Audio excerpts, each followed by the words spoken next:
사람의 수명을 줄이고 우리를 고통스럽게 하는 질병은 매우 많지만 그 중에서 최악은 바로 암입니다.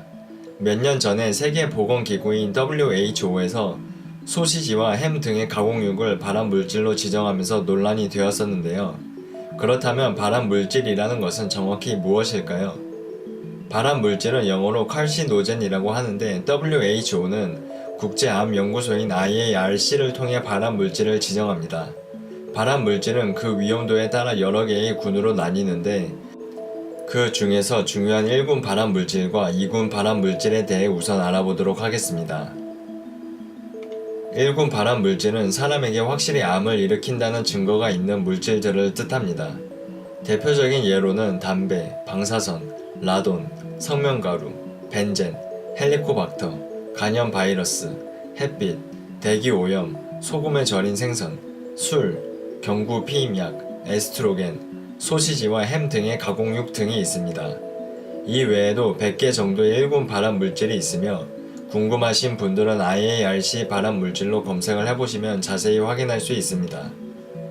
일반적으로 사람들은 술이 암과 크게 관련이 없다고 생각하지만 사실 가장 간과되고 있는 발암물질입니다. 술은 거의 모든 암의 발병 위험도를 높여줍니다. 이것이 우리가 술과 담배를 멀리해야 하는 이유입니다.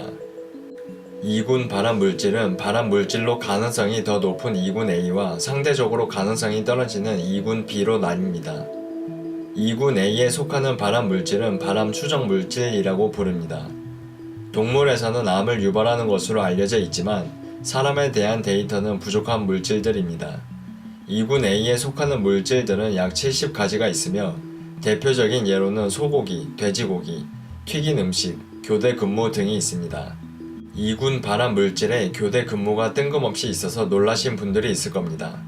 그러나 실제 교대 근무는 호르몬 불균형을 유발하여 여러가지 암을 일으키는 것으로 알려져 있습니다.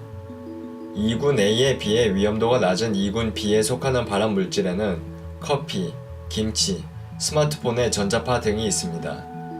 2군 B는 발암 가능 물질이라고 부릅니다. 인간에서도 정보가 부족하고 동물에서도 정보가 부족하지만 발암 물질의 가능성이 있는 물질들을 모아둔 그룹이라고 이해하면 됩니다. 사실 이렇게 모아놓고 보면 발암 물질이 아닌 것이 없다고 생각하실 수도 있습니다. 그러나 인간에게 암을 유발한다는 증거가 충분한 것은 1군 발암 물질이니 1군 발암 물질을 피하는 것이 가장 중요합니다. 그렇다면 발암 물질을 먹는 경우 반드시 암에 걸릴까요? 답부터 말하자면 아닙니다. 발암 물질에 대한 오해 2가지에 대해 설명해 보겠습니다. 첫 번째 오해는 발암 물질을 암 발생과 동일하게 본다는 것입니다. 발암 물질은 확률의 개념입니다. 즉 나이와 직업, 성별 등 다른 요인이 모두 같은 경우 발암 물질에 노출되면 암이 더 많이 그리고 더 빨리 걸리는 것을 뜻합니다. 절대 100%의 확률로 암에 걸린다는 것이 아닙니다. 담배를 똑같이 피워도 누구는 암에 걸리고 누구는 암에 걸리지 않는 이유는 사람마다 나이, 직업, 성별, 유전적 요인이 다르기 때문입니다. 두 번째 오해는 발암 물질의 섭취량에 관한 것입니다. 같은 발암 물질에 노출된다고 해서 영양이 같은 것은 아닙니다. 발암 물질의 양이 굉장히 중요하기 때문입니다. 우리가 대부분의 유해 물질의 기준치를 정하는 이유도 바로 이 때문입니다. 햄과 소시지 같은 가공육은 매일 50g 이상 섭취한 경우 직장암 발생률이 높아집니다. 그러나 우리나라 사람들의 하루 평균 가공육 섭취량은 6g에 불과합니다. 또한 소고기도 매일 100g 섭취하는 경우 암 발생률이 15% 정도 높아지는 것으로 알려져 있는데 우리나라 사람들은 하루에 약 60g의 고기만을 먹고 있습니다. 따라서 발암 물질을 생각할 때는 항상 양을 같이 고려해 주어야 합니다.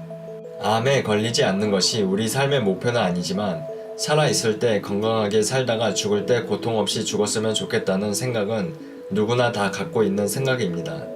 따라서 앞으로는 1군 발암 물질에 해당하는 것들이라도 주의를 하며 생활하는 것이 좋겠습니다. 도움이 되셨다면 구독과 좋아요 눌러주세요. 다음에도 도움이 되는 영상을 만들겠습니다.